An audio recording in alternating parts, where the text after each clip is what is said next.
UNSC में उत्तर Korea पर घमासान, अमेरिका से भिड़े चीन रूस, किम जोंग को भारत ने लगाई फटकार। दोस्तों, कोरियाई प्रायद्वीप में उत्तर कोरिया की आक्रामकता को लेकर संयुक्त राष्ट्र सुरक्षा परिषद में जमकर बहसबाजी हुई है, जिसमें उत्तर कोरिया के एक के बाद एक लगातार मिसाइल प्रक्षेपण को लेकर यूएनएससी में अमेरिका और उसके सहयोगी देशों से चीन और रूस भिड़ गए हैं, जिसके बाद यूएनएससी दो हिस्सों में बंट गया है और फिर यूएनएससी की कार्रवाई रोकनी पड़ी है। अमेरिका ने उत्तर कोरिया की आक्रामकता को लेकर गहरी चिंता जताई है और एक दिन पहले तो उत्तर कोरिया ने 180 से ज्यादा फाइटर जेट को दक्षिण कोरिया की सीमा के पास भेज दिया है, जिसके बाद कोरियाई प्रायद्वीप में जंग के हालात बन गए हैं। यूनाइटेड नेशंस सिक्योरिटी काउंसिल में अमेरिका की राजदूत लिंडा ने कहा है, उत्तर कोरिया इस साल 59 बैलिस्टिक मिसाइल लॉन्च कर चुका है, जिसमें 27 अक्टूबर के बाद 13 बैलिस्टिक मिसाइल लॉन्च किए गए हैं, जिसमें से एक मिसाइल ने दक्षिण कोरिया के तट से करीब 50 किलोमीटर दूर अभूतपूर्व प्रभाव दिखाए हैं। इससे ये भी पता चलता है कि उत्तर कोरिया की सैन्य क्षमता में काफी इजाफा हुआ है और इसका इस्तेमाल वो पड़ोसियों के बीच तनाव और डर पैदा करने के लिए करना चाहता है। अमेरिकी दूत ने आगे कहा, संयुक्त राष्ट्र सुरक्षा परिषद की 15 में से 13 सदस्य देशों ने इस साल की शुरुआत से ही उत्तर कोरिया के ऐसे कारनामों की निंदा की है, लेकिन उत्तर कोरिया को लगातार चीन बचाता रहा है, जो यूनाइटेड नेशन सिक्योरिटी काउंसिल के प्रतिबंधों का उल्लंघन है। और चीन डेमोक्रेटिक पीपुल्स रिपब्लिक ऑफ उत्तर कोरिया के पीछे खड़ा है और उसके पक्ष में है। अमेरिका ने इसके अलावा कहा कि चीन ने उत्तर कोरिया की मदद करके उत्तर कोरिया को लगातार मिसाइल परीक्षण करने में सक्षम किया है और संयुक्त राष्ट्र सुरक्षा परिषद का मजाक बनाया है।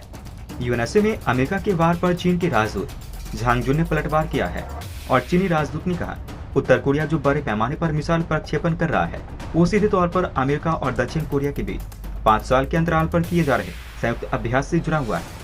इस युद्धाभ्यास में सैकड़ों विमान शामिल हैं। इसके साथ ही चीन ने अमेरिका के डिफेंस डिपार्टमेंट 2022 की न्यूक्लियर पॉस्चर रिव्यू का भी हवाला दिया है और कहा, अपने इस कार्यक्रम के तहत अमेरिका मानता है कि उत्तर कोरिया परमाणु हथियारों का इस्तेमाल कर सकता है और उत्तर कोरिया के शासन को खत्म करना अमेरिका के प्रमुख रणनीतिक लक्ष्यों में से एक है। चीन के बाद यूएनएससी में रूस ने भी अमेरिका पर जमकर पलटवार किए हैं और रूस के उप संयुक्त राष्ट्र राजदूत अन्ना ने कहा है, अन्ना ने अमेरिका को घेरते हुए कहा, कोरियाई प्रायद्वीप पर अमेरिका अपनी इच्छाओं को थोपना चाहता है और प्रतिबंध, दबाव और ताकत का इस्तेमाल कर उत्तर कोरिया को परमाणु निरस्त्रीकरण के लिए मजबूर करना चाहता है और कोरियाई प्रायद्वीप की काफी बिगड़ती स्थिति के लिए यही वजह जिम्मेदार है। यूएनएससी में रूस की प्रतिनिधि ने 31 अक्टूबर से अमेरिका और दक्षिण कोरिया के बीच शुरू हुए युद्धाभ्यास को अभूतपूर्व कहा और उन्होंने कहा, इस सैन्य अभ्यास में 240 से ज्यादा सैन्य विमानों को शामिल किया गया है और सैन्य अभ्यास में इतना बड़ा आकार अभूतपूर्व है। इसके साथ ही उन्होंने कहा, सैन्य अभ्यास में 240 विमानों को शामिल करना अनिवार्य रूप से उत्तर कोरिया पर बड़े पैमाने पर हमला करने का एक पूर्वाभ्यास है।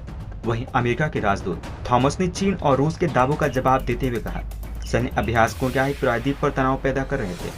ये उत्तर कोरिया के प्रचार के अलावा और कुछ नहीं है। उन्होंने कहा, ये युद्धाभ्यास लंबे समय से प्रस्तावित था और ये युद्धाभ्यास रक्षात्मक सैन्य अभ्यास के अलावा कुछ भी नहीं था और किसी और के लिए कोई खतरा पैदा नहीं कर सकता था।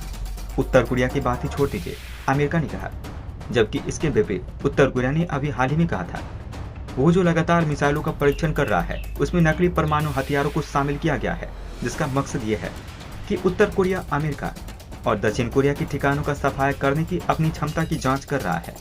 अमेरिका ने कहा कि उत्तर कोरिया ने अपने गैर कानूनी कार्यक्रमों को आगे बढ़ाने के लिए इसे केवल एक बहाने के रूप में उपयोग कर रहा है। आपको बता दें कि साल 2006 में उत्तर कोरिया ने पहली बार परमाणु परीक्षण किया था, जिसके बाद यूएनएससी ने उत्तर कोरिया के खिलाफ कई प्रतिबंध लगा दिए थे और आने वाले सालों में उत्तर कोरिया के परमाणु और मिसाइल कार्यक्रमों पर लगाम लगाने के लिए उसके वित्तपोषण में कटौती के लिए प्रतिबंधों को और कड़ा कर दिया है। इस साल मई के महीने में अमेरिका ने उत्तर कोरिया के खिलाफ और भी सख्त प्रतिबंधों के प्रस्ताव पेश किया है, लेकिन चीन और रूस से अमेरिकी प्रस्ताव को वीटो के जरिए रोक दिया था। ये पहली बार था जब यूएनएससी में चीन और रूस ने खुलकर उत्तर कोरिया का साथ दिया था और उसके बाद ये दोनों देश उत्तर कोरिया के साथ लगातार बने हुए हैं। हालांकि अमेरिका, चीन और रूस एक बात पर सहमत हुए हैं कि कोरियाई प्रायद्वीप में फैले तनाव को कम करने के लिए नए सिरे से बातचीत करने और राजनयिक समाधान की आवश्यकता है। वहीं संयुक्त राष्ट्र सुरक्षा परिषद में भारत कोरियाई प्रायद्वीप में शांति और सुरक्षा के लिए परमाणु निरस्त्रीकरण के लिए अपने निरंतर समर्थन को दोहराया और भारत ने कहा कि ये सामूहिक हित में है। वहीं भारत ने उत्तर कोरिया के latest ICBM intercontinental ballistic missile launch की आलोचना की है और भारत ने संवाद और कूटनीति का आह्वान किया है। संयुक्त राष्ट्र में भारत के स्थायी प्रतिनिधि रुचिरा ने अपने संबोधन में कहा, यानी कि Democratic People's Republic of Korea के द्वारा हाल ही में लॉन्च की गई बैलिस्टिक मिसाइल पर अपनी चिंता व्यक्त की है। और अब हमने 2 नवंबर को एक और ICBM लॉन्च की रिपोर्ट देखी है। ये पिछले महीने लॉन्च हुए थे, जिसके बाद सुरक्षा परिषद की बैठक हुई थी। भारतीय राजदूत ने कहा, उत्तर कोरिया जो प्रक्षेपण कर रहा है वो संयुक्त राष्ट्र सुरक्षा परिषद के प्रस्ताव का उल्लंघन है। शहीद 136 का भी बात, ईरान के नए अर्थ 2 ड्रोन मचाएंगे यूक्रेन में तबाही। दोस्तों, इस वक्त दुनिया के कई देशों में जंग के हालात देखने को मिल रहे हैं। इधर रूस यूक्रेन पर लगातार हमले जारी रखे हुए हैं और अब तो रूसी सेना भारी मात्रा में यूक्रेन के शहरों पर मिसाइलें दाग रही है और कब्जा की पूरी कोशिश कर रही है। इस बीच रूस और यूक्रेन युद्ध में ड्रोन एक बेहद आम हथियार के रूप में उपयोग हो रहा है।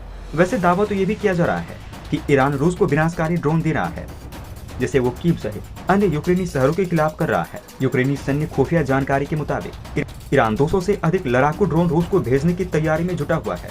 इसमें से एक अर्श 2 भी। इसे ईरानी सेना दुनिया में सबसे लंबी दूरी वाले अटैक ड्रोन में से एक मानती है।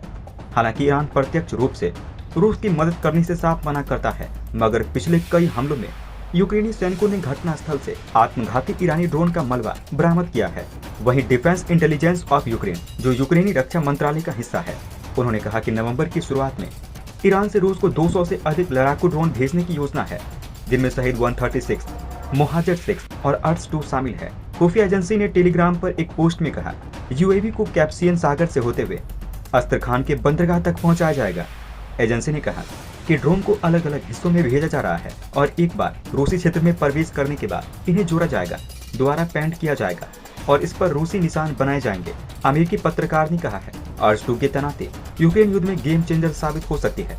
ये सही ड्रोन की तुलना में 5 गुना अधिक विस्फोट ले जा सकता है। सितंबर के आखिरी में ईरानी टीवी पर बोलते हुए ईरान के ब्रिगेडियर जनरल कियोमार्ज हैदरी ने कहा था कि अर्श 2 की रेंज 2000 किलोमीटर है, जो इसे दुनिया के सबसे लंबी दूरी वाले अटैक ड्रोन में से एक बनाता है। हालांकि ईरानी सैन्य अधिकारियों का ईरान में बनाए जाने वाले हथियारों की क्षमता को बढ़ाकर पेश करने का इतिहास रहा है। शहीद 136 के शोर करने वाले प्रोपेलर के विपरीत दावा किया जाता है कि अर्श 2 तेज रफ्तार वाले जेट प्रोपल्सन का इस्तेमाल करता है। तेज रफ्तार के चलते इसे मार गिराना न सिर्फ मुश्किल होता है, बल्कि इससे इसकी रेंज भी बढ़ जाती है। हालांकि ईरानी मीडिया की ओर से जारी की गई कुछ तस्वीरों में इसके पीछे एक प्रोपेलर को देखा जा सकता है। यूक्रेन के एयर डिफेंस बलों का कहना है कि सितंबर 13 के बाद से वे 300 से अधिक ड्रोन को मार गिरा चुके हैं।